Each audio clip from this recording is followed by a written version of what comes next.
Assalamualaikum warahmatullahi wabarakatuh.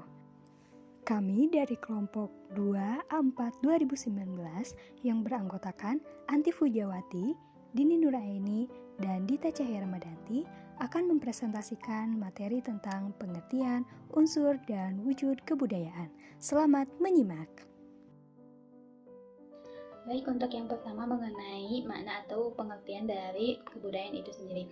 Berbicara tentang budaya tidak akan lepas dari unsur manusia sebagai entitas pendukungnya. Tanpa manusia dengan kepribadian yang beragam, unik, dengan segala kelebihan dan kekurangannya yang saling berhubungan secara teratur, maka budaya ini akan mandek dan tidak akan berkembang.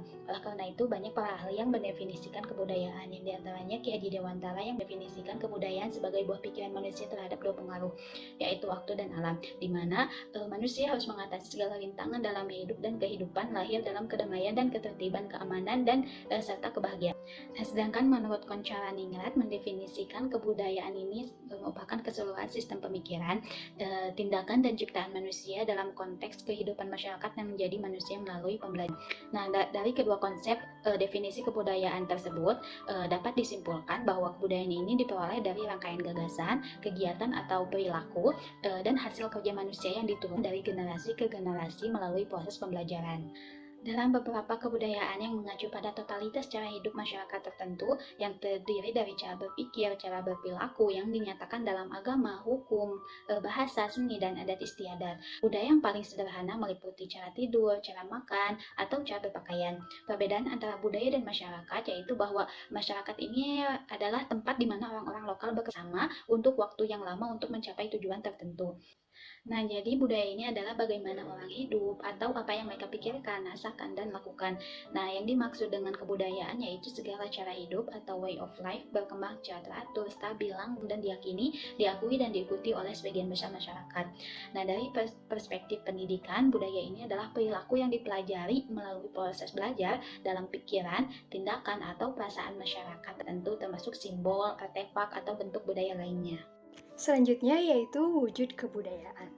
Wujud kebudayaan merupakan sebuah bentuk dari rangkaian tindakan dan aktivitas manusia atau masyarakat menjadi lebih berpola yang berupa kearifan lokal di suatu lingkungan masyarakat. Nah, menurut Koncharaningrat, wujud kebudayaan ini terbagi menjadi 3, yaitu yang pertama, wujud kebudayaan sebagai suatu kompleks dari ide-ide, gagasan, nilai-nilai, norma, dan peraturan. Wujud yang pertama ini merupakan wujud yang ideal dari kebudayaan. Sifatnya itu abstrak dan tidak dapat diraba atau difoto. Contohnya di ranah pendidikan, seperti di suatu sekolah adanya norma atau aturan yang ditaati. Misalnya, jam masuk sekolah, penggunaan warna kaos kaki atau sepatu, dan sebagainya. Hal-hal tersebut merupakan gagasan para pembuat kebijakan di lingkungan sekolah tersebut yang kemudian dijadikan suatu aturan yang harus ditaati oleh siswa.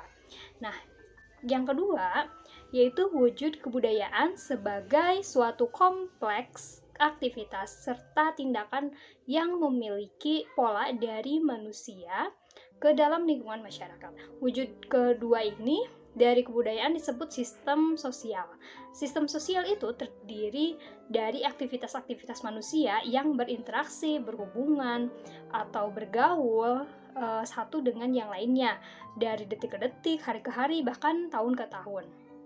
Sebagai rangkaian aktivitas manusia dalam suatu masyarakat, sistem sosial itu bersifat konkret, terjadi di sekeliling kita sehari-hari, bisa diobservasi, bisa difoto dan didokumentasikan. Contohnya itu kerja bakti di suatu RT setiap minggu misalnya, atau di lingkungan sekolah, misalnya interaksi antara siswa atau siswa dengan guru. Ketiga, yaitu wujud kebudayaan sebagai benda-benda yang berbentuk fisik dan merupakan sebuah hasil dari karya manusia. Untuk wujud yang ketiga ini bersifat konkret dan berupa benda, karena wujud kebudayaan yang ketiga ini meliputi seluruh total dari hasil fisik, aktivitas, perbuatan, dan karya semua manusia dalam masyarakat. Contohnya bangunan. seperti bangunan sekolah yang pasti berbeda-beda dan memiliki ciri khasnya masing-masing ya di setiap tempat. Lalu contoh lain misalnya seragam, dari seragam umum standar Indonesia sampai seragam batik atau koko untuk hari-hari tertentu di suatu sekolah. Yang selanjutnya saya akan menjelaskan tentang unsur-unsur kebudayaan. Unsur-unsur kebudayaan bisa diartikan sebagai strategi dalam kebudayaan yang dimana disederhanakan dari praktek operasional tentang kebudayaan dalam kehidupan sehari-hari dan merupakan sebuah kebajikan sosial berupa penyusunan konseptual unsur-unsur dalam sebuah kebudayaan. Unsur-unsur kebudayaan bisa dikaitkan dengan unsur kebudayaan yang memiliki peranan penting untuk memahami beberapa unsur dari kebudayaan yang ada di lingkungan masyarakat. Dalam teori strukturalisme fungsional, unsur budaya memiliki setiap unsur yang akan saling berkaitan, berinteraksi, berkontribusi secara bermakna apabila dibutuhkan. Selama unsur-unsur tersebut memiliki fungsi terhadap yang lain, maka kebudayaan dikatakan sebagai way of life akan terus berlangsung. Analoginya sama dengan tubuh manusia, bahwa setiap organisasi tubuh manusia memiliki elemen, komponen, atau anggota tubuh yang berkaitan dan membentuk sistem. Apabila salah satu unsur mengalami perubahan, pergeseran, maka anggota tubuh yang lain juga akan mengalami perubahan atau penggeseran. Pada sifatnya, unsur kebudayaan memiliki sifat yang universal atau terdapat dalam semua kalangan masyarakat di belahan dunia, seperti manusia atau masyarakat primitif yang terpencil, masyarakat sederhana atau pertanian, maupun masyarakat yang berkembang, mengindustri, dan pasca industri yang sangat rumit serta canggih. Unsur-unsur kebudayaan yang bersifat universal itu akan menjadi sebuah kesatuan dan saling berkaitan dalam lingkungan sekitar maupun lingkungan masyarakat. Mengapa? Karena unsur-unsur kebudayaan dapat ditemukan di dalam kebudayaan semua bangsa, bahkan negara di dunia pun. Secara universal, unsur kebudayaan memiliki 7 unsur kebudayaan yang memiliki keterkaitan pada kehidupan masyarakat dimanapun. Yang pertama, sistem organisasi sosial yang memiliki arti dibutuhkan manusia karena manusia mempunyai kecenderungan dalam berkelompok. Yang kedua, sistem religi merupakan sistem aliran kepercayaan yang memiliki hubungan dengan penciptanya. Yang ketiga, sistem mata pencaharian.